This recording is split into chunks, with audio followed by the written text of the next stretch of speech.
जिन्होंने भी बताया। अब कोई बच्चा इंजीनियरिंग करता है, मेडिकल की पढ़ाई करता है, कोई बच्चा डॉक्टर के लिए किसी भी क्षेत्र में अलग अलग पढ़ रहा है, तो इससे हमारे अंदर एक स्किल तो आती है कि जिससे हम अपना जीवन यापन करते हैं, लेकिन समाज और देश काल के बारे में हम नहीं जान सकते। ये सारी चीजें हमें इतिहास से मिलती हैं।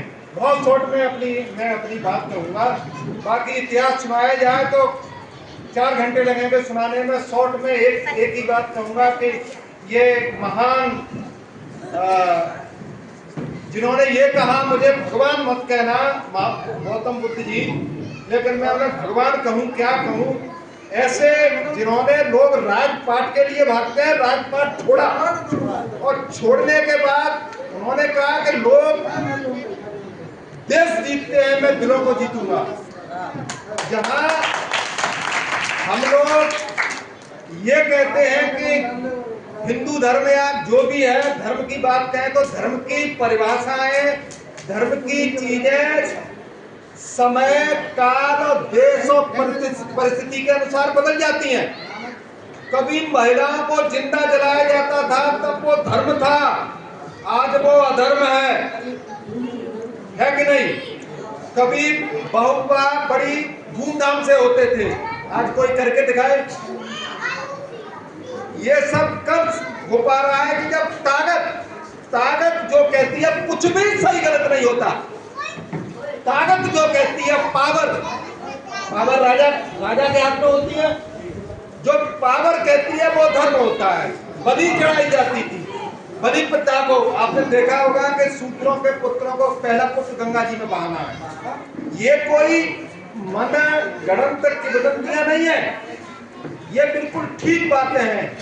लेकिन एक बात कहूंगा कि मानव समानता की अगर बात कही तो महात्मा बुद्ध ने, जिन्होंने लोगों को दिलों को जीता और हिंदुस्तान से पूरे विश्व में अपने संदेश को पहुंचाया।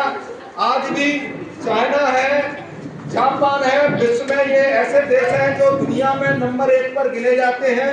और भी थाईलैंड, कंबोडिया, बहुत सारे देश हैं, यहाँ महात्मा बुद्ध का ही संदेश चलता है। तो कितना आगे है और हमारी स्थिति क्या है। और इनके बाद इस धर्म का पतन हुआ, ज्यादा कहेंगे तो बहुत समय लगेगा।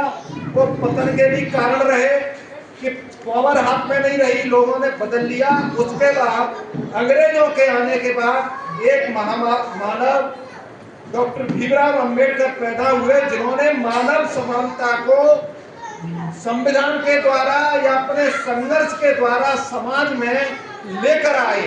और विशेष तौर से मैं एक बात कहूंगा, केवल 2-3 धर्म ही ऐसे हैं जिन्होंने महिलाओं की बात की। मेरी माता बहनें बैठी हुई हैं, बौद्ध धर्म, जैन धर्म, सिख धर्म, और उसके बाद सही मायने में अगर अधिकार की बात की तो बाबा साहब ने की। लोग पद के पीछे भागते हैं, उन्होंने पद को छोड़ा। जब महिलाओं को समान अधिकार देने की बात आई तो उस समय 125 सांसद डॉक्टर राजेंद्र प्रसाद जो राष्ट्रपति थे उनके पास गए, तो अगर ये बिल पास हो गया तो फिर हमें बहुत ये ठीक नहीं है। तो नेहरू जी तो तैयार हो गए थे कि महिलाओं को समान संपत्ति में, पढ़ाई लिखाई में, सब में समान अधिकार मिलना चाहिए। लेकिन और अगर ये उन्हें लगा कि सब गड़बड़ हो जाएगा, उन्होंने कहा डॉक्टर राजेंद्र प्रसाद ने कि अगर ये अधिकार दे दिए गए तो मैं अपने पद से इस्तीफा दे दूंगा। नई सरकार बनी, देश के सामने बहुत सारी समस्याएं थी, तो नेहरू जी भी रुक गए, डॉक्टर राजेंद्र प्रसाद भी रुक गए, लेकिन हमारे बाबा साहब अम्बेडकर नहीं रुके, छोड़ दिया उन्होंने। ऐसे थे ये महामानव। और इनका इतिहास जितना पढ़ा जाए, जितना गौतम बुद्ध के बारे में पढ़ा जाए, मुझे लगता है कि ऐसे हो कैसे गए, ये बन कैसे गए, इनके बारे में देखा जाता है।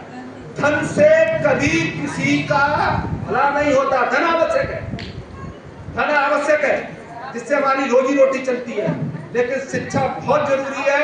शिक्षा के लिए विशेष तौर से माता बहनों से मैं कहूँगा कि आपके आंगन में ये जो बीज हैं, ये बच्चे हैं, ये बट वृक्ष हैं।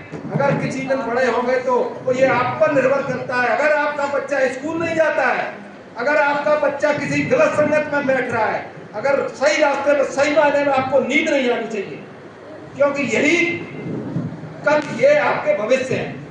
बाकी एक बात कहूंगा, अभी यादव जी ने कई बार इस चीज को दोहराया कि मानव समानता, मानव समानता। कोई यहाँ बैठे हुए लोगों को चुनौती देता है, हिंदू धर्म का एक ग्रंथ ले आइए जिसमें समानता की बात कही गई हो।